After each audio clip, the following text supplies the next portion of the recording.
Hi friends, PSC ബിഗിനേഴ്സിലേക്ക് അവർക്കും സ്വാഗതം. ഇന്ന് നമ്മുടെ ക്ലാസ് ഹിമാലയത്തിൻ്റെ പ്രാദേശിക വിഭജനമായിരുന്നു നമ്മൾ കഴിഞ്ഞ ക്ലാസ്സിൽ പഠിച്ചിരുന്നത്, ജോഗ്രഫിയുടെ കഴിഞ്ഞ ക്ലാസ്സിൽ പഠിച്ചിരുന്നത്. പക്ഷേ നമ്മൾ ഒരെണ്ണം മാത്രമേ പഠിച്ചുള്ളൂ, പടിഞ്ഞാറൻ ഹിമാലയം മാത്രമാണ് പഠിച്ചത്. ഇനി നമുക്ക് മധ്യ ഹിമാലയമുണ്ട്, അതുപോലെ തന്നെ കിഴക്കൻ ഹിമാലയവുമുണ്ട്. പക്ഷെ അതിനു മുമ്പ് തന്നെ നമ്മൾ ഉത്തരപർവ്വത മേഖലയെ എങ്ങനെയൊക്കെ തിരിക്കാം എന്ന് പഠിച്ചിരുന്നു. ഉത്തരപർവ്വത മേഖലയെ ട്രാൻസ് ഹിമാലയം, ഹിമാലയം, കിഴക്കൻ കുന്നുകൾ എന്നിങ്ങനെ തിരിക്കാം. ട്രാൻസ് ഹിമാലയത്തിന് കരക്കോറം, ലഡാക്ക്, സസ്കർ എന്നായിട്ട് തിരിക്കാം. ഹിമാലയത്തിന് ഹിമാദ്രി, ഹിമാചൽ, സിവാലിക് നിരകളാക്കി തിരിക്കാം. ഈ ഹിമാലയം എങ്ങനെ ഫോം ചെയ്ത് എന്ന് നമ്മൾ പഠിച്ചിരുന്നു. ഹിമാലയം എന്ന് പറയുന്നത് മടക്കു പർവ്വതമാണ്. ദക്ഷിണ ധ്രുവത്തിലുള്ള ഇന്ത്യൻ ഓസ്ട്രേലിയൻ ഫലകം നോർത്ത് ഹെമിസ്ഫിയറിലെ ലൊറേഷ്യൻ ഫലകവുമായിട്ട് കൂടിച്ചേർന്നിട്ടാണ് അവ തമ്മിൽ ഇടിച്ചിട്ടാണ് ആ ഒരു സമയത്ത് അടിയിലുള്ള സമുദ്രം ഉയർന്നു പൊങ്ങി അങ്ങനെയുള്ള മടക്കായിട്ട് പർവ്വതമുണ്ടായതാണ് നമ്മുടെ ഹിമാലയം എന്ന് നമ്മൾ പഠിച്ചു. ഇങ്ങനെ ടെക്ടോണിക് ഫലകങ്ങളുടെ മൂവ്മെന്റ് നമ്മൾ എന്തൊക്കെയാണെന്ന് പഠിച്ചിരുന്നു. എന്തൊക്കെയാണ് സംയോജക സീമയുണ്ട്, വിയോജക സീമയുണ്ട്, ഛേദക സീമയുണ്ട് എന്നൊക്കെ പഠിച്ചിരുന്നു. ഇനി നമുക്ക് ബാക്കിയുള്ള ഇതിലേക്ക് പോകാം. ജസ്റ്റ് ഒന്ന് ഓർമ്മിപ്പിക്കാൻ വേണ്ടി കഴിഞ്ഞ ക്ലാസ്സിന്റെ മെയിൻ കാര്യങ്ങൾ ഒന്നും കൂടി പറയുന്നുണ്ട്. ഒന്ന് ഗിരികന്ധരങ്ങൾ. ഗിരികന്ധരങ്ങൾ എന്ന് പറഞ്ഞാൽ എന്താണ്? ചെങ്കുത്തായ വശങ്ങളോട് കൂടിയ അതുപോലെ ആഴമേറിയതുമായിട്ടുള്ള താഴ്വരകളെയാണ് ഗിരികന്ധരങ്ങൾ എന്ന് പറയുന്നത്. ഇനി ഹിമാലയത്തിന്റെ പ്രാദേശിക വിഭജനം എന്ന് പറയുന്നത് ഒന്ന് പടിഞ്ഞാറ് ഹിമാലയം, മധ്യ ഹിമാലയം, കിഴക്കൻ ഹിമാലയം എന്നിങ്ങനെ മൂന്നായിട്ടാണ് തിരിച്ചിരിക്കുന്നത്. പടിഞ്ഞാറ് ഹിമാലയത്തിന് നമ്മൾ എന്ത് ചെയ്യും? കാശ്മീർ ഹിമാലയം, ഹിമാചൽ പ്രദേശിലെ ഹിമാചൽ ഹിമാലയം, അതുപോലെ ഉത്തരാഖണ്ഡിലെ ഉത്തരാഖണ്ഡ് ഹിമാലയം എന്നിങ്ങനെ മൂന്നായിട്ട് തിരിക്കാം. പടിഞ്ഞാറ് ഹിമാലയം ഏതൊക്കെ നദികൾക്ക് അടിയിലുള്ളതാണ്? സിന്ധു നദിക്കും കാളി നദിക്കും ഇടയിലുള്ള പർവ്വത നിരയാണ് പടിഞ്ഞാറൻ ഹിമാലയം എന്ന് പറയുന്നത്. അതേസമയം മധ്യ ഹിമാലയം എന്ന് പറയുന്നത് കാളി നദിക്കും ടീസ്ത നദിക്കും ഇടയിലാണ്. കിഴക്കൻ ഹിമാലയം എന്ന് പറയുന്നത് ടീസ്ത നദിക്കും ബ്രഹ്മപുത്ര നദിക്കും ഇടയിലാണ്. ഞാൻ ഓൾറെഡി പറഞ്ഞിരുന്നു പടിഞ്ഞാറൻ ഹിമാലയത്തെ എന്തൊക്കെ തിരിക്കാം? കാശ്മീർ ഹിമാലയം, ഹിമാചൽ ഹിമാലയം, ഉത്തരാഖണ്ഡ് ഹിമാലയം എന്നിങ്ങനെ തിരിക്കാം. കാശ്മീർ ഹിമാലയം എവിടെയാണ് വ്യാപിച്ചെടുക്കുന്നത്? ജമ്മു കാശ്മീർ, ലഡാക്ക് പ്രദേശത്തെ വ്യാപിച്ചെടുക്കുന്നുണ്ട്. ഇതിൽ ഉൾപ്പെടുന്ന പ്രധാന പർവ്വത നിരകൾ ഏതൊക്കെയാണ്? കാരക്കോറം, സസ്കർ, ലഡാക്ക്, പീർപാഞ്ചൽ എന്നിവയെല്ലാം ഇതിലെ പർവ്വത നിരകളാണ്. ലോകത്തിലെ ഏറ്റവും വലിയ രണ്ടാമത്തെ കൊടുമുടിയായ മൗണ്ട് കേറ്റു, അതേപോലെ ഇന്ത്യയിലെ ഏറ്റവും വലിയ കൊടുമുടിയായ മൗണ്ട് കേറ്റു, അതുപോലെ ഗോഡ്വിൻ ആസ്റ്റിൻ അല്ലെങ്കിൽ ചെഗോരി അല്ലെങ്കിൽ ലംബ പെഹാർ എന്നൊക്കെ വിളിക്കപ്പെടുന്ന മൗണ്ട് കേറ്റു സ്ഥിതി ചെയ്യുന്നത് എവിടെയാണ്? കാശ്മീർ ഹിമാലയത്തിലാണ്. അവ സ്ഥിതി ചെയ്യുന്ന ഏത് നിരകളിലാണ്? കാരക്കോറം മലനിരകളിലാണ് നിലനിൽക്കുന്നത്. അടുത്തത് സിയാച്ചിൻ, ബൾട്ടർ തുടങ്ങിയ പ്രധാന ഹിമാനികൾ എവിടെയാണ്? സിയാച്ചിൻ എന്ന് പറയുന്നത് ലോകത്തിലെ ഏറ്റവും ഉയരം കൂടിയ ആർമി പോസ്റ്റ്, ഹെലിപാഡ്, യുദ്ധഭൂമി ഇതൊക്കെ സ്ഥിതി ചെയ്യുന്നതാണ് സിയാച്ചിനിലാണ്. സിന്ധു നദിയും അതിന്റെ പോഷക നദികളുമായ രവി, ചലം, ചിനാബ് തുടങ്ങിയവ എന്ത് ചെയ്യും? അപ്പൊ സിന്ധു നദിയുടെ പോഷക നദികൾ ഏതൊക്കെയാണ്? രവി, ചലം, ചിനാബ്. പിന്നെ ബനിഹാൽ ചുരം എന്തൊക്കെയാണ് പഠിക്കാൻ? ബനിഹാൽ ചുരം എന്താണ്? പീർപാഞ്ചൽ പർവ്വതനിരയ്ക്ക് കുറുകെയുള്ള ചുരമാണ് ബനിഹാൽ ചുരം. അത് ജമ്മു പ്രദേശത്ത് കാശ്മീർ താഴ്വരയുമായിട്ട് ബന്ധിപ്പിക്കുന്നതാണ്. ലോകത്തിലെ ഏറ്റവും ഉയരത്തിൽ സ്ഥിതി ചെയ്യുന്ന യുദ്ധഭൂമി എന്നാണ് ഇതിനെ വിശേഷിപ്പിക്കുന്നത്, സിയാച്ചിൻ ഹിമാനിയെ വിശേഷിപ്പിക്കുന്നത്. പിന്നെ ശുദ്ധജല തടാകങ്ങൾ ഏതൊക്കെയാണ്? ദാൽ തടാകമുണ്ട്. ദാൽ തടാകത്തിന് അടുത്ത് സ്ഥിതി ചെയ്യുന്ന പട്ടണമാണ് ശ്രീനഗർ പട്ടണം എന്ന് പറയുന്നത്. ചലം എന്ന നദിയുടെ അടുത്ത് സ്ഥിതി ചെയ്യുന്ന പട്ടണം ഏതാണെന്ന് ചോദിച്ചാൽ അതും ശ്രീനഗർ പട്ടണമാണ്, മറക്കരുത്. പിന്നെ ഗുൽമർഗ് എന്താണെന്ന് പഠിച്ചു. പർവ്വത ചെരിവുകളിൽ വേനൽക്കാലങ്ങളിൽ രൂപപ്പെടുന്ന പുൽമേടുകളാണ് മർഗുകൾ എന്ന് പറയുന്നത്. പ്രധാന മർഗുകളാണ് സോൺമർഗ്, ഗുൽമർഗ് എന്നിവ. ഇവ അധികം മഞ്ഞുകാലത്ത് മഞ്ഞ് മൂടപ്പെടും. അത് വിനോദസഞ്ചാരികൾ സ്കീയിങ്ങിനൊക്കെ ആയിട്ട് ഉപയോഗിക്കും. അടുത്തതാണ് ഹിമാചൽ ഹിമാലയം എന്ന് പറയുന്നത്. ഹിമാചൽ പ്രദേശ് സംസ്ഥാനം ഉൾപ്പെടുന്ന ഹിമാലയ ഭാഗമാണ് ഹിമാചൽ ഹിമാലയം എന്ന് പറയുന്നത്. ഈ പ്രദേശത്തെ പർവ്വത നിരകളാണ് ധൗളാധാർ, പീർപാഞ്ചൽ എന്നിവ. ഇവിടെയുള്ള ചന്ദ്രദാസ്, സൂരജ് താൽ എന്നിവ പ്രധാന ശുദ്ധജല തടാകങ്ങളാണ്. അതുപോലെ ഹിമാചൽ പ്രദേശിനെ ലഡാക്കുമായി ബന്ധിപ്പിക്കുന്ന ബാർലച്ചാലോ ചുരവും അതുപോലെ കുളു താഴ്വരയെ ലാഹോർ, സ്പിതി എന്നീ താഴ്വരകളുമായി ബന്ധിപ്പിക്കുന്ന റോഹ്താങ് ചുരവും ഹിമാചൽ ഹിമാലയത്തിലെ പ്രധാന ചുരങ്ങളാണ്. അപ്പോൾ ഈ ചുരങ്ങളെ കുറിച്ച് ഈ ക്ലാസ്സിന്റെ ലാസ്റ്റ് നമ്മൾ എന്തൊക്കെയാണ് പ്രധാനപ്പെട്ട ചുരങ്ങൾ, അവ എവിടെയൊക്കെ ബന്ധിപ്പിക്കുന്ന അവയുടെ സവിശേഷതകളും നമ്മൾ ഈ ക്ലാസ്സിന്റെ അവസാനം പഠിപ്പിക്കുന്നതായിരിക്കും. പിന്നെ ചൂട് നീരറവുകൾ എങ്ങനെയാണ് ഉണ്ടാകുന്നത് നമ്മൾ പഠിച്ചിരുന്നു. ഉത്തരാഖണ്ഡ് ഹിമാലയത്തെ കുറിച്ച് പഠിച്ചിരുന്നു. ഉത്തരാഖണ്ഡ് ഹിമാലയത്തിന്റെ പടിഞ്ഞാറ് ഭാഗത്തെ ഗഡ്വാൾ ഹിമാലയം എന്നും കിഴക്കൻ ഹിമാലയത്തെ കുമോൺ ഹിമാലയം എന്നാണ് അറിയപ്പെടുന്നത്. നന്ദാദേവി, കാമെറ്റ്, ബദ്രിനാഥ്, കേദാർനാഥ് തുടങ്ങിയ ഉയരമേറിയ കൊടുമുടികൾ അവിടെ സ്ഥിതി ചെയ്യുന്നത് ഉത്തരാഖണ്ഡ് ഹിമാലയത്തിലാണ് സ്ഥിതി ചെയ്യുന്നത്. ഗംഗ, യമുന എന്നീ നദികളുടെ ഉത്ഭവസ്ഥാനമായ ഗംഗോത്രി, യമുനോത്രി തുടങ്ങിയ ഹിമാനികൾ, അതുപോലെ നൈനിതാൽ, ഭീംതാൽ തുടങ്ങിയ ശുദ്ധജല തടാകങ്ങളും എവിടെയുണ്ട്? ഈ ഉത്തരാഖണ്ഡ് ഹിമാലയത്തിലുണ്ട്. ഇവയെല്ലാം ഇമ്പോർട്ടൻ്റ് ആണ്. അടുത്തത് ലെസർ ഹിമാലയത്തിനും സിവാലിക് മലനിരകൾക്കും ഇടയിൽ കാണപ്പെടുന്ന നിരപ്പായ താഴ്വരകളാണ് ഡൂണുകൾ. അതിലെ ഡെറാഡൂൺ, ഉത്തരാഖണ്ഡിലുള്ള ഡെറാഡൂൺ ഇമ്പോർട്ടൻ്റ് ആണ്. പിന്നെ ഉയർന്ന പർവ്വതചെരികൾ കാണപ്പെടുന്ന വേനൽക്കാല പുൽമേടുകളാണ് ബുക്യാൽ എന്ന് പറയുന്നത്. ഇവിടെയുള്ള പർവ്വതച്ചെടികൾ കാണപ്പെടുന്ന വേനൽക്കാല പുൽമേടുകൾ എന്താ പറയുക? ബുക്യാൽ എന്നാ പറയുക. പ്രധാനപ്പെട്ട ബുക്യാലുകളാണ് ദയാറ ബുക്യാൽ, ഗോർസാൻ ബുക്യാൽ എന്നിവ. അടുത്ത ബുക്യാലും ഓട്ടിഡിയന്മാരും അതിനെക്കുറിച്ച് പറഞ്ഞിരുന്നു. ഈ ഒരു കാലിക ദേശാടനത്തിന് പറയുന്ന പേരാണ് ട്രാൻസ്ഹ്യൂമൻസ് എന്ന് പറയുന്നതിന്. ട്രാൻസ്ഹ്യൂമൻസ് വളർത്തു മൃഗങ്ങളോടൊപ്പം താഴ്വരകളിലേക്കും തിരികെ പർവ്വതങ്ങളിലെ പുൽമേടുകളിലേക്കുമുള്ള ഇടയന്മാരുടെ കാലിക ദേശാടനത്തിന് എന്താ പറയുക? ട്രാൻസ്ഹ്യൂമൻസ് എന്നാണ് പറയുക. ഇനി അടുത്താണ് നമ്മൾ പറയാൻ പോകുന്നത്. ഇന്ന് നമ്മൾ മധ്യ ഹിമാലയത്തെ കുറിച്ചാണ് പറയുന്നത്.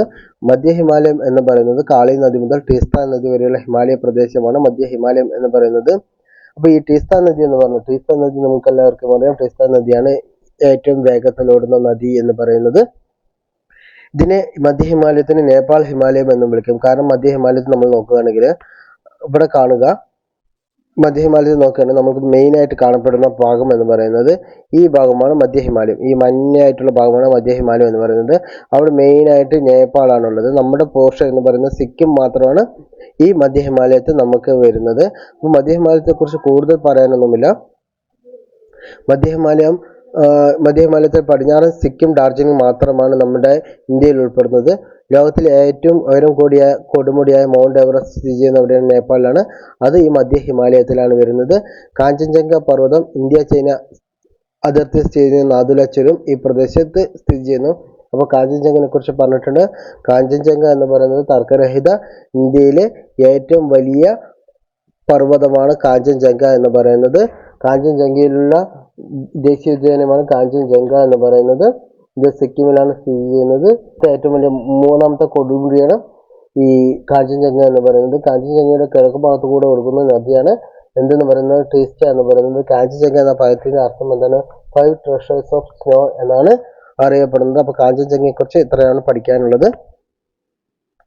അടുത്തത് കുതിച്ചൊഴുകുന്ന ടീസ്റ്റ നദി. അത് ഇതിന്റെ കിഴക്ക് ഭാഗത്തുകൂടി ഒഴുകുന്നത് കാഞ്ചൻജംഗ പർവ്വതത്തിന്റെ കിഴക്ക് ഭാഗത്തുകൂടി ഒഴുകുന്ന നദിയാണ് ടീസ്റ്റ നദി. അതിന്റെ നദീതീരത്തട്ടുകളും സിക്കിം ഹിമാലയത്തിന്റെ സവിശേഷതകളാണ്. ഇതിന്റെ അനുകൂല സാഹചര്യങ്ങൾ ഉള്ളത് കൊണ്ട് തന്നെ എന്ത് ചെയ്തു? ഇവിടെ തേയില കൃഷികളെല്ലാം ആരംഭിച്ചു. ഡാർജിലിംഗ് തേയില അന്താരാഷ്ട്ര തലത്തിൽ പ്രസിദ്ധമാണ്. ഇനി അടുത്താണ് കിഴക്കൻ ഹിമാലയം. പടിഞ്ഞാറൻ ഹിമാലയത്തെ അപേക്ഷിച്ച് ഉയരം കുറഞ്ഞ മലനിരകളാണ് കിഴക്കൻ ഹിമാലയം എന്ന് പറയുന്നത്. അത് ടീസ്റ്റ നദി മുതൽ ബ്രഹ്മപുത്ര നദി വരെയാണ് കാണപ്പെടുന്നത്. അസം ഹിമാലയം എന്നറിയപ്പെടുന്ന ഹിമാലയം കിഴക്കൻ ഹിമാലയമാണ്. ഈ മേഖലയിലെ പ്രധാന കൊടുമുടിയാണ് എന്ത് പറയുന്നത്? ഞംജ പർവ എന്ന് പറയുന്നത്. എന്താണ് ഞംജ പർവ എന്ന് പറയുന്നത്? ഇവിടെയുള്ള പ്രധാന നദികളാണ് ബ്രഹ്മപുത്ര, കാമങ്, ലോഹിത്, സുബൻസിരി എന്നിവ. ഏതൊക്കെയാണ്? ബ്രഹ്മപുത്ര, കാമങ്, ലോഹിത്, സുബൻസിരി എന്നിവ ഇവിടുത്തെ പ്രധാന നദികളാണ്.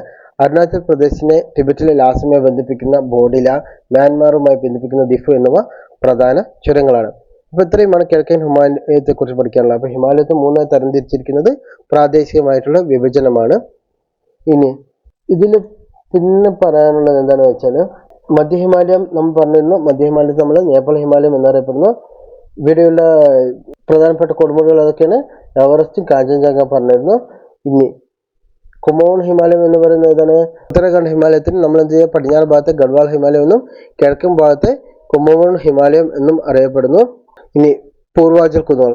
ബ്രഹ്മപുത്ര താഴ്വരയ്ക്ക് കിഴക്ക് എന്ത് ചെയ്യും? ഹിമാലയ പർവ്വതം വന്നിട്ട് വടക്ക് തെക്ക് ഭാഗത്തായിട്ടാണ് ഈ ക്രമീകരിച്ചിരിക്കുന്നത്. ഇത് ഉയരം കുറഞ്ഞ കുന്നുകളാണ്. അത് അരുണാചൽ പ്രദേശ് മുതൽ മിസോറാം വരെ ഉയരം കുറഞ്ഞ കുന്നുകളായിട്ടാണ് കാണപ്പെടുന്നത്. ഇവയാണ് പൂർവാചൽ കുന്നുകൾ എന്ന് പറയുന്നത്.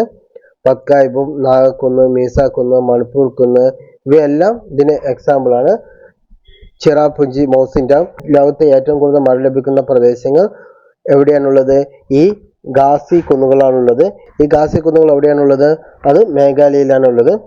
അരുണാചൽ പ്രദേശിലുള്ളതാണ് പത്കായ്ബും, നാഗാലാൻഡിലുള്ളതാണ് നാഗ കുന്നുകൾ. മീസോ കുന്നുകൾ മിസോറാമിലാണ്. മണിപ്പൂർ കുന്നുകൾ മണിപ്പൂരിലാണ്. ഖാസി, ഗാരോ, ജയന്തിയ കുന്നുകൾ എവിടെയാണുള്ളത്? മേഘാലയയിലാണ് ഉള്ളത്. അരുണാചൽ പ്രദേശിലാണ് എന്തുള്ളത് പറഞ്ഞ പത്കായ്ബും കുന്നുകളുള്ളത് എന്ന് പറഞ്ഞു. അതുപോലെ ഡാഫ്ലോക്ക് കുന്നുകളുള്ളതും അരുണാചൽ പ്രദേശിലാണ്. അതെല്ലാം ഓർത്ത് വയ്ക്കുക. അപ്പോൾ പ്രധാനപ്പെട്ട ഈ പ്രാദേശിക വിഭജനം ഹിമാലയത്തിന്റെ പ്രാദേശിക വിഭജനം കഴിഞ്ഞു. ഇനി നമുക്ക് മെയിനായിട്ട് അറിയേണ്ട കുറച്ച് ചുരങ്ങളുണ്ട്. ഉത്തരപർവ്വത മേഖലയിലുള്ള പ്രധാന ചുരങ്ങളുണ്ട്. അവയെ നമുക്കൊന്ന് ഓടിച്ചു നോക്കാം. ഒന്ന് ഹൈബർ ചുരം. ഹൈബർ ചുരം എന്ന് പറഞ്ഞാൽ അഫ്ഗാനിസ്ഥാനിലെ കാബൂളും പാകിസ്ഥാനിലെ പെഷവാറുമായിട്ട് ബന്ധിപ്പിക്കുന്ന ചുരമാണ് ഹൈബർ ചുരം എന്ന് പറയുന്നത്. ഖൈബർ ചുരം എന്നാണ് അറിയപ്പെടുന്നത്. അപ്പോൾ ഖൈബർ ചുരത്തിന് പാകിസ്ഥാനിലെ പെഷവാറും അഫ്ഗാനിസ്ഥാനിലെ കാബൂളുമായി ബന്ധിപ്പിക്കുന്ന ചുരമാണ് ഖൈബർ ചുരം. ബോലാൻ ചുരം. ബോലാൻ ചുരം എന്ന് പറഞ്ഞാൽ പാകിസ്ഥാനെ ഇന്ത്യയുമായി ബന്ധിപ്പിക്കുന്ന ചുരമാണ് ബോലാൻ ചുരം. ഗേറ്റ് വേ ഓഫ് ഇന്ത്യ എന്നറിയപ്പെടുന്ന ചുരമാണ് ബോലാൻ ചുരം. അഗൽ ചുരം. ലഡാക്കിനെ ചൈനയുടെ സിൻജിയാങ് പ്രവിശ്യയുമായി ബന്ധിപ്പിക്കുന്ന ചുരമാണ് അഗൽ ചുരം. ഗർത്തുങ്ല ചുരം. ലേ പട്ടണത്തെ നുബ്ര താഴ്വരയുമായിട്ടും സിയാച്ചിനുമായി ബന്ധിപ്പിക്കുന്ന ചുരമാണ് ഗർത്തുങ്ല ചുരം. നുബ്ര ഷോക്ക് താഴ്വരകളുടെ കവാടം എന്നറിയപ്പെടുന്ന ചുരമാണ് ഗർത്തുങ്ല ചുരം. ഇനി ബനിഹാൽ ചുരം. ബനിഹാൽ ചുരം എന്താണ്? കാശ്മീർ താഴ്വര ഔട്ടർ ഹിമാലയമായിട്ടും അതുപോലെ അതായത് ജമ്മുവിനെ ശ്രീനഗറുമായി ബന്ധിപ്പിക്കുന്ന ചുരമാണ് ബനിഹാൽ ചുരം. ജവഹർ ടണൽ സ്ഥിതി ചെയ്യുന്ന സ്ഥലമാണ് ബനിഹാൽ ചുരം എന്ന് പറയുന്നത്. അപ്പോൾ ബനിഹാൽ ചുരം എവിടെയാണ്? ജമ്മുവിനെ ശ്രീനഗറുമായി ബന്ധിപ്പിക്കുന്ന ചുരമാണ് ബനിഹാൽ ചുരം. അതുപോലെ ഗാർത്തുങ്ല ചുരം എന്താണ്? ലേ പട്ടണത്തെ നുബ്ര താഴ്വരയുമായി ബന്ധിപ്പിക്കുന്ന ചുരമാണ് ഗാർത്തുങ്ല ചുരം എന്ന് പറയുന്നത്. സോജില ചുരം. സോജില ചുരം എന്ന് പറഞ്ഞാൽ ശ്രീനഗറിനെ ലേയുമായി ബന്ധിപ്പിക്കുന്ന ചുരമാണ് സോജില ചുരം. ഇവിടുത്തെ പ്രത്യേകത എന്ന് പറഞ്ഞാൽ NH1 സ്ഥിതി ചെയ്യുന്ന പോയിക്കൊണ്ടിരിക്കുന്ന ഒരു ചുരമാണ് സോജില ചുരം എന്ന് പറയുന്നത്. ഒന്നാമത്തെ കാര്യം. പിന്നെ ഇന്ത്യയിലെ ഏറ്റവും നീളം കൂടിയ ഹൈവേ ടണൽ പാത അതായതാണ് ശ്യാമപ്രസാദ് മുഖർജി ടണൽ എന്നാണ്. മുമ്പ് അതിന്റെ പേര് ചനാനി നസ്രി തുരങ്കപാതയായിരുന്നു. ടണൽ ഓഫ് ഹോപ്പ് എന്നറിയപ്പെടുന്ന തുരങ്കമാണ് ഈ ശ്യാമപ്രസാദ് മുഖർജി ടണൽ. അത് ഇന്ത്യയിലെ ഏറ്റവും നീളം കൂടിയ ഹൈവേ ടണൽ പാതയാണ്. അത് സ്ഥിതി ചെയ്യുന്നത് സോജില ചുരത്തിലാണ്. അടുത്തത് ഷിപ്കില ചുരം. ഇന്ത്യയെ ചൈന ടിബറ്റ് എന്നിവയുമായി ബന്ധിപ്പിക്കുന്നു. അത് ഹിമാചൽ പ്രദേശിലാണുള്ളത്. ഇന്ത്യയെ ടിബറ്റുമായി ബന്ധിപ്പിക്കുന്ന അതായത് ചൈനയുമായി ബന്ധിപ്പിക്കുന്ന ചുരമാണ് ഷിപ്കില ചുരം. റോഹ്താങ് ചുരം എന്ന് പറയുന്നത് കുളു താഴ്വരയെ ലാഹോർ സ്പിതി താഴ്വരയുമായിട്ട് ബന്ധിപ്പിക്കുന്നു, അല്ലെങ്കിൽ ലാഹോർ സ്പിതി താഴ്വരയെ കുളുവുമായി ബന്ധിപ്പിക്കുന്നു. അടൽ ടണൽ അല്ലെങ്കിൽ റോഹ്താങ് ടണൽ ഉള്ളത് ഈ റോഹ്താങ് ചുരത്തിലാണ്. ഇനി നാഥുല ചുരം. സിക്കിമിനെ ടിബറ്റുമായി ബന്ധിപ്പിക്കുന്നതാണ് നാഥുല ചുരം. സിൽക്ക് റൂട്ട് അതിലും പട്ടുപാതയുടെ ബന്ധപ്പെട്ട ചുരമാണ് ഈ നാഥുല ചുരം എന്ന് പറയുന്നത്. അത് സിക്കിമിനെ ടിബറ്റുമായി ബന്ധിപ്പിക്കുന്നു. ബോഡില ചുരം. അരുണാചൽ പ്രദേശിനെ ടിബറ്റുമായി ബന്ധിപ്പിക്കുന്നതാണ് ബോഡില ചുരം. അതിനെ ബുംലാങ് ചുരം എന്നും അറിയപ്പെടുന്നു. പിന്നെയുള്ളതാണ് ദിഹാങ് ചുരം. അരുണാചൽ പ്രദേശിലെ മാണ്ഡലിയുമായിട്ട് ബന്ധിപ്പിക്കുന്നതാണ് ദിഹാങ് ചുരം. ജലപ്ല ചുരം വന്നിട്ട് സിക്കിമിനെ ലാസിയുമായിട്ട് ബന്ധിപ്പിക്കുന്നതാണ് ജലപ്ല ചുരം. നാഥുല ചുരം ഓൾറെഡി പറഞ്ഞിരുന്നു, സിക്കിമിനെ ടിബറ്റുമായി ബന്ധിപ്പിക്കുന്നതാണ് നാഥുല ചുരം എന്ന് പറയുന്നത്. മനച്ചുരം എന്ന് പറയുന്നത് ഉത്തരാഖണ്ഡിനെ ടിബറ്റുമായി ബന്ധിപ്പിക്കുന്നതാണ് മനച്ചുരം എന്ന് പറയുന്നത്. ബാരലച്ചാലോ ചുരം അത് വന്നിട്ട് ഹിമാചൽ പ്രദേശിനെ ലേയുമായിട്ട് ബന്ധിപ്പിക്കുന്നതാണ് ബാരലച്ചാലോ ചുരം. കാരക്കോറം എന്ന് പറയുന്നത് ലഡാക്കിനെ ചൈനയുമായി ബന്ധിപ്പിക്കുന്ന ചുരമാണ് കാരക്കോറം എന്ന് പറയുന്നത്. അപ്പോൾ ഇതാണ് ഇന്നത്തെ ക്ലാസ് എന്ന് പറയുന്നത്. അടുത്ത ക്ലാസ് നമ്മൾ എന്ത് പഠിക്കും? നമ്മൾ ഉത്തരപർവ്വത മേഖല ഓൾറെഡി കഴിഞ്ഞു. ഇനി വടക്കൻ സമതലങ്ങളെയും ഉത്തര മഹാസമുദ്രം ഇതിനെക്കുറിച്ചാണ് നമ്മൾ അടുത്ത ക്ലാസ്. ഇഷ്ടപ്പെട്ടാൽ ലൈക്ക് ചെയ്യുക, ഷെയർ ചെയ്യുക, സബ്സ്ക്രൈബ് ചെയ്യുക. താങ്ക്